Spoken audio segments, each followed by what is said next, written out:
Were you a manipulative coach? Oh, sure. All the time. See, you coach through humor, sarcasm, just plain force. You got to change your pace all the time just to get the most out of a guy. Because it's against their personality to take it. And you know that. You know they're trying. Some players have to be prodded all the time. But for example, I never remember balling out a Cousy or a Casey Jones. But I used to get on Heinsohn, I used to get on Sam Jones, I used to get on Russell, guys like that. But certain guys you don't. See, everybody is a different person. And when you realize that fact, you become a better coach. But it had to be basketball for you, because that is a game of 7 or 8 or 10 players. You couldn't have done this with a football team. I think you could do it more in baseball than you could in football. Football is too highly specialized. But then again, it's so easy to coach football. As complicated a game as it is, you got 9 other brains helping you. In basketball, it was me, by myself, or any other. He lives or dies with him. In football, they got an offensive coach. They got a line coach. They got an end coach. They got a backfield coach. They got a quarterback coach. That's happening in basketball too now. What do you think of the coach sitting on the bench with 2 or 3 other guys sitting around him? You'd rather coach him alone, wouldn't you? Oh, yeah.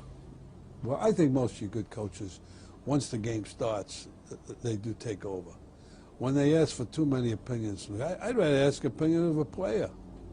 He's out there. He knows what's happening. Red, there are good ball players, there are great ball players, and then there are the greatest ball players. What makes the greatest ball players, the Russells? It's the ability to perform under dire situations. In other words, what does he do in a clutch? What has he won? Forget about all the stats, as I've said before. And Russell would rise to occasions. They would rise to occasions. And that's what makes greatness. And how could you ever predict that? You can't. But you found it. Somehow you... Well, you instill the confidence. You see, for example, there are a lot of athletes, when it comes to taking that last shot, where you win or lose, they shy away from it. They don't want that to be the GOAT or the hero. They're very nervous about it. I like the guy who's going to say, give it to me, I'll take that shot. Because he knows that if he does not make it, he's no bum in my book. He's still a hero for taking it. And I'd pat him on the back every time that it didn't go in, or it did go in. In other words, I wanted the guy to take it. You see the difference? And Russell was the guy that would perform.